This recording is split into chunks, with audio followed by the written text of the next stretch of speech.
السلام عليكم، ازيكم حبايبي حلوين؟ عاملين ايه؟ يا رب تكونوا بخير. النهارده ان شاء الله باذن الله هنعمل مع بعض الملوخيه المجمده بطريقه سهله جدا وحلوه قوي وبسيطه ومش هخليها تسقط خالص. وعاوزه اقول لكم ما شاء الله هتبقى حلوه قوي وسهله ان شاء الله باذن الله. يلا نقول بسم الله. اول حاجه معانا نوع الملوخيه هيكون بسمه. عاوزه اقول لكم النوع ده جميل جدا وجميل بجد، يعني ما شاء الله اللهم بارك. انا جربت كذا نوع بس لقيت احلاهم هو، وكمان حاسه ان هو متوسط في السعر وحاجته نظيفة. بسمة دي شركة محترمة جدا، مش اعلان والله، بس انا بحبها قوي وبرتاح لها في حاجاتها. اول حاجة زي ما انتوا شايفين بنجيب الملوخية دي، بتكون مجمدة وما بنطلعهاش في الفريزر ونسيبها كتير. نحاول ان احنا ما نسيبهاش كتير برا التلاجة، علشان لو سيبناها برا التلاجة بتبدأ ان هي تفك وبتنزل ميتها، وده بيضيع الطعم بتاعها. لكن لما بتطلع من الفريزر على طول على النار، بتبقى المية سخنة، فما بتبهدلهاش ولا بتضيع الطعم بتاعها، بتدي نفس قوام وطعم الملوخية الفريش.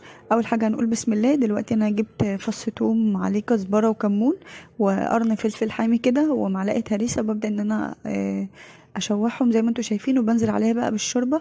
بنزل بالشوربة، بتكون الشوربة وسط، او لو انتوا بتحبوا مية بس حطوا لها مكعب مرقة. تمام. بعد ما بتغلي المية ببدأ ان انا انزل الملوخية زي ما انتوا شايفين كده، ما بنخليهاش تاخد وقت بره النار خالص، بره المية السخنة سوري. بنبدأ ان احنا زي ما انتوا شايفين بنتوبها، وايدي بتكون فيها بفضل الف بيها على طول علشان تبدأ ان هي تفك. السر في التركاية بتاعة الملوخية ان هي ما تسقطش، ان احنا نخلي الشوربة بتاعتها او المية بتاعتها قليلة جدا، ولو لقيناها كده بنضيف لها مية، علشان الملوخية طبيعي طالما هي متجمدة بتكون بتنزل مية. زي ما انتوا شايفين دلوقتي انا فكيتها وببدأ ان انا اقلب. بيبقى فيه تكتلات برضو كمان من تحت. بجيب المضرب اللي هو مضرب البيض او مضرب السلك او سيليكون، بفضل ان انا بقلب فيها تقليب جامد جدا. زي ما انتوا شايفين ما شاء الله قوامها حلو قوي وخضرة ما شاء الله، ما بتسقطش خالص. بقلب اول ما اعرف ان هي كده خلاص ظبطت معايا والتكتلات بقت قليلة جدا، بجيب المضرب. ببدأ بقى ان انا افكها بقى. بصوا دقيقتين متواصلين عكس الاتجاه. يعني لو احنا كنا بنقلب بالمعلقة شمال بنقلبها يمين.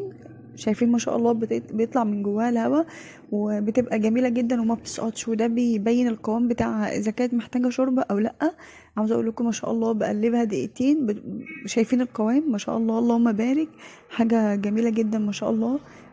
ما بتاخدش وقت خالص، جميلة جدا، وبتفضل بالقوام بتاعها ده، وبتفضل باللون ده. ممكن لو قعدت 3 ايام في التلاجة.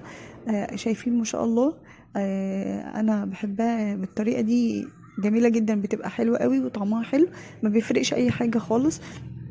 عاوزة اقول لكم كمان تركاية حلوة جدا. لو حابين انها ما تسقطش بنحطها في الحلة زي ما هي كده وبنقفل عليها، وبعدين بقى ما بنغطيش عليها. يعني بنقفل عليها النار بس ما بنغطيهاش، بنسيب الحلة لحد ما البخار يهدى كده، لان البخار هو اللي بيخليها تسقط وبتعمل مية. عاوزة اقول لكم الطريقة دي سهلة جدا وجميلة. جربوها باذن الله تعجبكم. يا رب يكون عجبكم الفيديو. لو عجبكم متنسونيش في لايك وشير وسبسكرايب ودعوة حلوة. بحبكم في الله.